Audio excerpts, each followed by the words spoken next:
নমস্কার, কেমন আছেন সবাই? সুপ্রিয়ার ঘর করেন একটা ভিডিওতে সবাইকে স্বাগত। আমি যে আসলাম বাড়িতে, ক্যামেরাটা রাখছি, এর মাঝে আর ক্যামেরা ধরা হয় নাই। বাড়িতে আসার পরে এক মুহূর্তও মানে স্বস্তি পাচ্ছি না। কাজ তো করেই যাচ্ছি, যেখানে হাত দিই সেখানেই কাজ।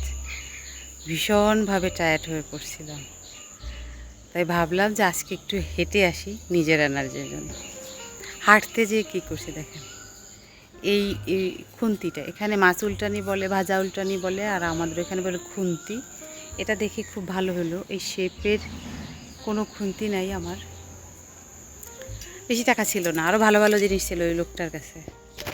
50 টাকা ছিল, 50 টাকা দিয়ে এটা নিয়ে এসেছি। ফোনের ব্যাগ কাভারে আমার সবসময় কিছু না কিছু থাকে, তো এবার 50 টাকা ছিল। আর আমি চারপাশ হাঁটতেছি। আমার টমেটো গাছে তো টমেটো মায়া ওরা খেয়েই ফেলছে। বেগুন গাছে ছোট ছোট অনেক বেগুন আসছে। এই জায়গাটা পরিষ্কার করতে হবে। এই হচ্ছে বেগুন গাছের বেগুন, ফুল আসছে অনেক।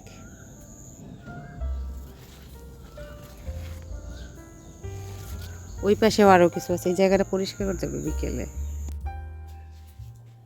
এসে। ধরে যে আমি ঝাড়মোছ শুরু করছি, শেষই হচ্ছে না। আমি তো রোজ ঝাড় দেওয়ার সময় যদি কোথাও ঝুল দেখি, এগুলো কি করে ফেলি, ঝেড়ে ফেলি।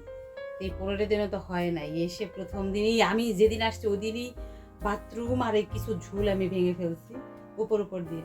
এদিক ওদিক যা আছে এখন এগুলো পরিষ্কার করতেছি। আর আমি আসার সময় একটা জিনিস আছে, দাঁড়ান দেখাই, আপনারা অবাক হয়ে যাবেন। সেটা আমি এক দেশ থেকে অন্য দেশে নিয়ে আসছি ঝাড়ু। এইটা হচ্ছে ফ্যান ঝাড়ার জন্য সুবিধা হবে। আর সব থেকে বেশি ভালো কি, এটা দেখলাম যে এভাবে ফোল্ড করা যায়, তা আমার ট্রলির মধ্যে ভালো করে ঢুকে যাবে বিদায় আমি নিয়ে আসছি।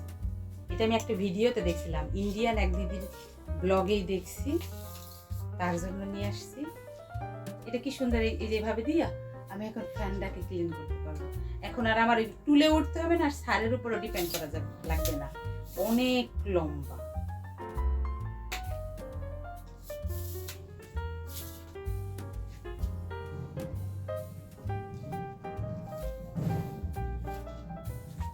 এটা খুব কাজের জিনিস, এই জন্যই আমার নিয়ে আসা। যাদের ফ্যান অনেক উঁচুতে, তারা খুব অনায়াসে করতে পারবে, খুব দ্রুত পরিষ্কার হয়ে যায়। আজকে বাড়িতে সকালের যে খাবারটা হয়েছে, স্যারের মনের মতো রুটি করছি, তার সাথে সবজি। সে খেয়ে দিয়ে বাজারে গেছে বাজার করার জন্য। আর কালকে রাত্রে আমি এই ওয়ার্ড্রোবটা খালি করে রাখছিলাম।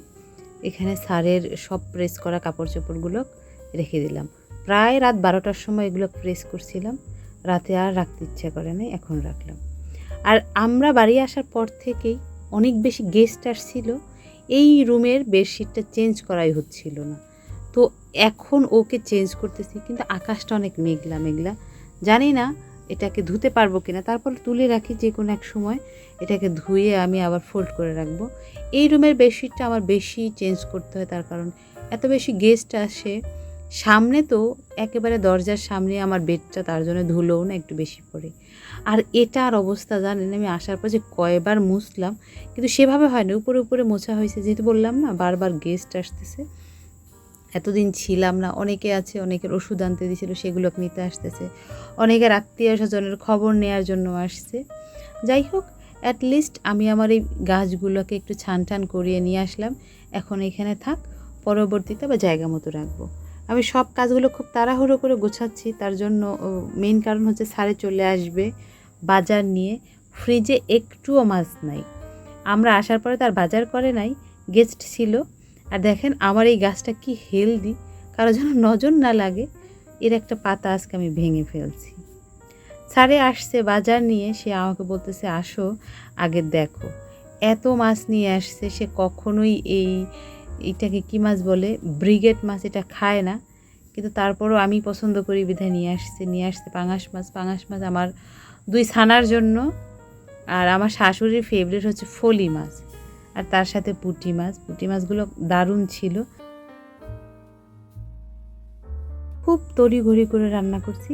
আর আগে আমার বাড়ির মেইন সদস্যদের খেতে দিয়ে দিলাম। একেবারে লক্ষ্মী ছানার মতো দুজনে খেয়ে এলো। আমি মানে ওদের খাওয়া হয়ে গেলে আমি একেবারে বলতে পারি নিশ্চিন্ত। সবার খাওয়া দাওয়া হয়ে গেছে। খুব সাধারণ রান্না করছি, যেহেতু অনেক তাড়াহুড়ো করে রান্না করছি, শুক্তো রান্না করছি একেবারে সাধারণভাবে। সজনে ডাঁটা, আলু, কলা, শিম আর ডালের বড়ি এগুলো দিয়ে রান্না করছি একেবারে সাধারণভাবে। ওরা খেতে খেতে বললো এত ভালো হয়েছে, যতটা রান্না করছি দুজনেই তার 80% খেয়ে ফেলছে। আমার শাশুড়ি এভাবে অতটা বেশি পছন্দ করে না। আর তার সাথে ওই যে ব্রিগেড মাছটা ছিল ওটা দিয়ে ঝিঙে দিয়ে আলু দিয়ে পাতলা ঝোল রান্না করছি। স্যারে বলতেছে এই কয়েকদিন অনেক হেভি খাওয়া হয়েছে বাহিরে, যেহেতু এখন একটু সেই পাতলা ঝোলটা রান্না করো।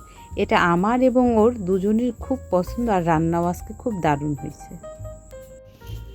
অনেক দিন পর শান্তি মতো বাড়ির ভাত খাইলাম, নিজে রান্না বান্না করে সব কিছু গুছিয়ে। এই ওখান থেকে আসার পর একটু তালে আসতে সময় লাগলো, তার কারণ হচ্ছে সব কিছু এলোমেলো হয়েছিল। দিদি ছিল ঠিক আছে, দিদি তো শুধু দিদির কাজগুলো নিয়েছিল, যেমন মা ছিল, আমার দুটো কুকুর ছিল। কুকুর দুটো তো দেখতেও তো একটা লোক লাগে।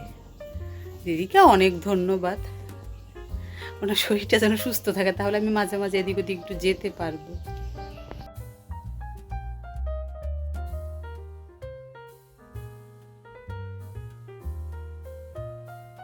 সাড়ে 5টা নাগাদ আমার ভাগিনা আসতে, ওর এক ফ্রেন্ডকে নিয়ে। উনি ছিলেন রোজা, তো ওনারা চলে যাচ্ছিলেন। আমি বললাম বসেন, যেহেতু আর 10 মিনিট টাইম আছে, আমি যতটা পারি একটু গুছিয়ে দিই। একটু মুড়ে মেখে দিছি, মিষ্টি ছিল মিষ্টি দিছি।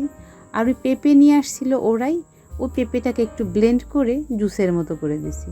এটা দিয়ে উনি ইফতার সারলেন। আমি তো অত কিছু আয়োজন তো করতেই পারিনি আগে, যেহেতু বলেন নাই।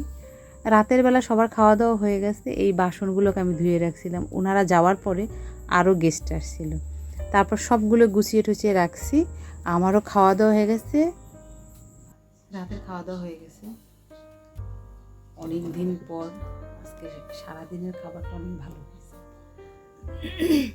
বাহিরে ঘুরতে যাইয়া 2-1বার ভালো লাগে, কন্টিনিউ বাহিরের খাবারটা ভালো লাগে না বেশি।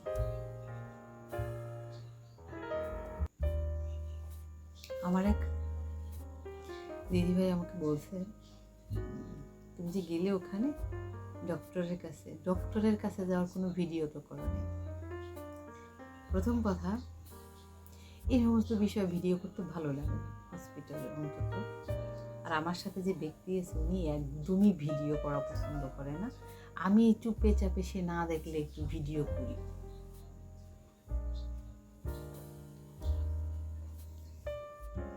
এই যে হচ্ছে ওষুধ, আগে খেয়েছি। প্রত্যেক দিন আমাকে 24টা ওষুধ খেতে হয় 3 বেলা। আর এরকম একটা লিকুইড, মানে অর্ধেক গ্লাস জল অর্ধেক গ্লাস ওষুধ খেতে হয়। বাইরে গেলাম, অনেক তো রোদ্দুরে ঘুরছি, আমার মুখের অবস্থা খারাপ। আমি বেবি অয়েল দিয়ে মুখে একটু ম্যাসাজ করি, তো এটা আমার ওখানে রয়ে গেছে। আমি এখন একটুখানি এই জ্যাক অলিভ অয়েলটা ঘরে আছে, এটা দিয়ে মুখে একটু ম্যাসাজ করব। মুখের অবস্থা তো 12টা বেজে গেছে। আমার এই জায়গাগুলো দেবে গেছে, এর কারণ হচ্ছে আমি ওখানে যে রাতে ঘুমাতে পারিনি, একদমই আমার রাতে ঘুম হয়নি। যাই হোক, সারাদিনের যুদ্ধ এবার শেষ হল, আমি ফ্রেশ হয়ে আসলাম। মাঝখানে এমনভাবে গেস্ট আসলো বিকেলের পরে, হজ বড় ল হয়ে গেছিল। এখন 12টা বাজতে 10 মিনিট বাকি। এবার বিছনায় না গেলে আবার কালকে 5টায় উঠতে পারবো না। চলুন তাহলে ভিডিওটা আজকে আমি এখানেই শেষ করছি। যদি ভালো লেগে থাকে তাহলে অবশ্যই একটা লাইক করে দিন। আর ভিডিও সম্পর্কে কিছু জানার থাকলে অবশ্যই কমেন্ট করে জানাবেন। সবাই সুস্থ থাকবেন, ভালো থাকবেন, সাবধানে থাকবেন। দেখা হবে পরবর্তী আরও একটা ভিডিওতে। ততক্ষণ সবাই ভালো থাকবেন।